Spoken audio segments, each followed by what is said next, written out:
बिस्मिल्लाहिर्रहमानिर्रहीम रब्बि इश्रह ली सदरी वयस्सिर ली अमरी वहलुल उक़दतम मिन लिसानी यफ़क़हू क़ौली। अस्सलाम वालेकुम। काश आपके सामने हाज़िर है। आज की इस वीडियो के अंदर हम बात करेंगे कि शेड के हवाले से कि एक प्रॉपर बिल्डिंग शेड किस तरह का होना चाहिए और किन किन चीज़ों को मद्देनज़र रखना चाहिए एक शेड बनवाते वक्त, ठीक है। और हवा की वेंटिलेशन के हवाले से और शेड की लोकेशन के हवाले से कि शेड किस साइड में बनाना चाहिए और किन किन चीज़ों को देखना चाहिए एक शेड बनाते हुए और किन किन चीज़ों का ख्याल रखना चाहिए एटमॉस्फेयर के हवाले से और बाकी सीज़न और नॉन सीजनल पीरियड के हवाले से। तो सबसे पहले तो मैं आपको अपने एक शेड का ओवरव्यू दूंगा अंदर से बाहर से सारा, तो वो दिखा दूंगा और उसके बाद फिर हम बात करेंगे कि शेड के लिए किन चीज़ों का होना और किन किन चीज़ों को मद्देनज़र रखना ज़रूरी होता है, ठीक है। तो चले आएँ, बिस्मिल्लाह करते हैं और मैं पहले आपको अपने शेड का एक बाहर से और अंदर से ओवरव्यू दे देता हूँ।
जी बिस्मिल्लाहिर्रहमानिर्रहीम।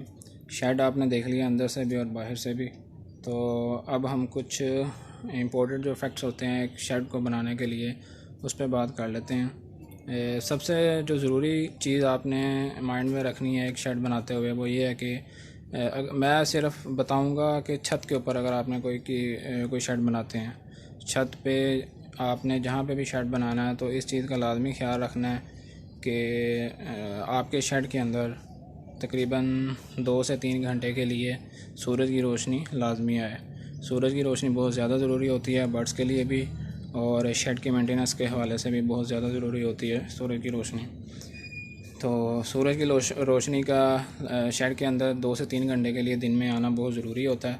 तो इससे भी ज़्यादा जो बेहतर चीज़ वो ये अगर हो जाए कि रोशनी भी सूरज की ऐसी अंदर आए कि सुबह सुबह जो सूरज जब चढ़ रहा होता है उस वक़्त तकरीबन 1 से 2 घंटे के लिए सूरज जो है वो परिंदों के ऊपर पड़े, ठीक है। मैं अभी आपको बताता हूँ मेरे शेड की क्या लोकेशन है और सूरज की रोशनी मेरे शेड में आती है या नहीं आती और मेरे बर्ड्स पे पड़ती है कि नहीं पड़ती।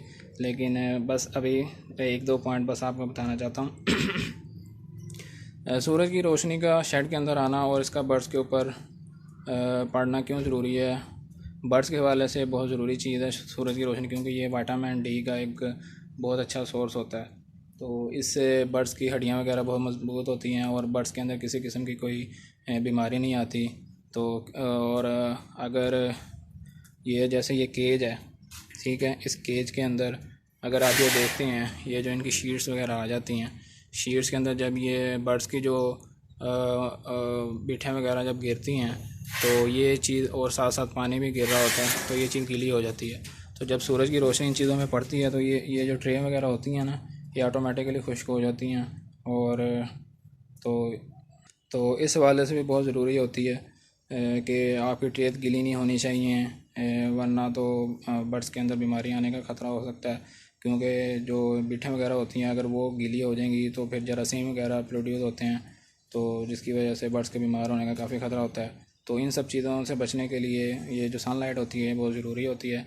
अब मैं अगर आपको अपना शेड दिखाऊं तो ये जो साइड है मेरे शेड की, बिल्कुल ये वाली साइड, ये मेरा मशरिक़ कहलाता है। ये वाली जो साइड है सामने, ये सारा मशरिक़ है। और इस साइड से सूरज उठता है सुबह के टाइम।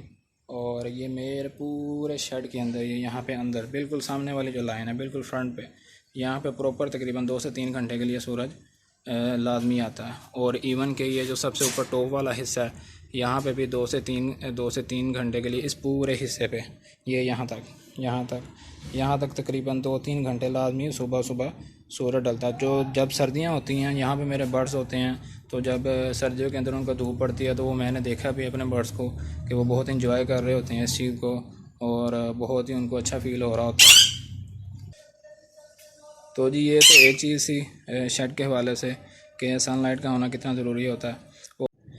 जी तो एक बात ये आ जाती है जिसका आपको ख़ास तौर पर ख्याल रखना चाहिए अपना शेड बनाते हुए, कि आपकी छत के ऊपर या आपकी लोकेशन पे हवा का जो बहाव है, हवा किस सिमत के अंदर ज़्यादा चलती है, हवा के चलने का जो रूट है वो क्या है, इस चीज़ का लाजमी आपको ख्याल रखना चाहिए।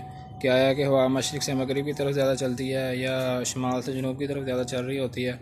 वैसे तो हवा किसी भी सिमत में चल सकती है, ये तो अल्लाह ताला के काम, अल्लाह के हाथ में सब कुछ।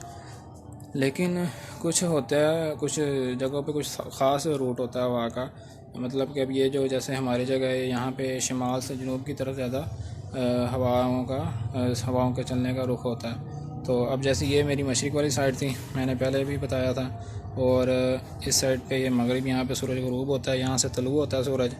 तो ये देखा जाए तो ये शुमाल वाला हिस्सा है, ये पीछे जनूब वाला हिस्सा है। जी अज़ान स्टार्ट हो गई थी इसलिए वीडियो ज़रा रोकनी पड़ी। तो अच्छा, तो मैं अब अपना ये बता रहा था हवा के चलने के रूट के हवाले से।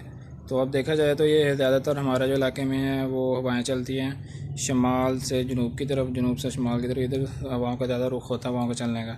तो उस हवाले से देखा जाए तो ये देखें, ये सामने से हवा मतलब इस साइड से आती है और ये इस साइड से क्रॉस होते हुए निकल जाती है। अगर इस साइड से आती है तो यहाँ से क्रॉस होते हुए निकल जाती है।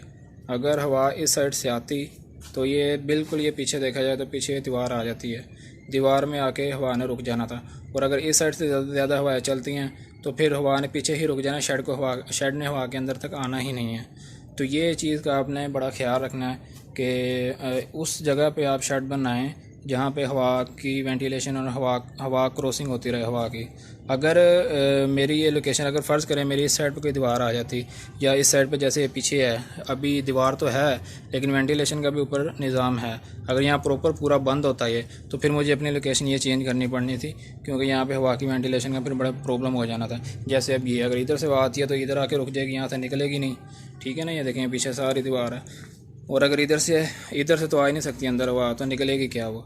तो इस चीज़ का आपने बस ख़ास तौर पर ख़ास ख्याल रखना है कि हवा की वेंटिलेशन आपके शेड के अंदर होती रहे। इसके अलावा अगर बात की जाए मेरे शेड के मटीरियल पे कि मैंने क्या क्या लगवाया हुआ है और किस तरह का एंगल लगा हुआ है, क्या जाली लगी हुई है, तो अगर इस पर मैं बात करने बैठ गया फिर तो वीडियो बहुत लंबी हो जाएगी।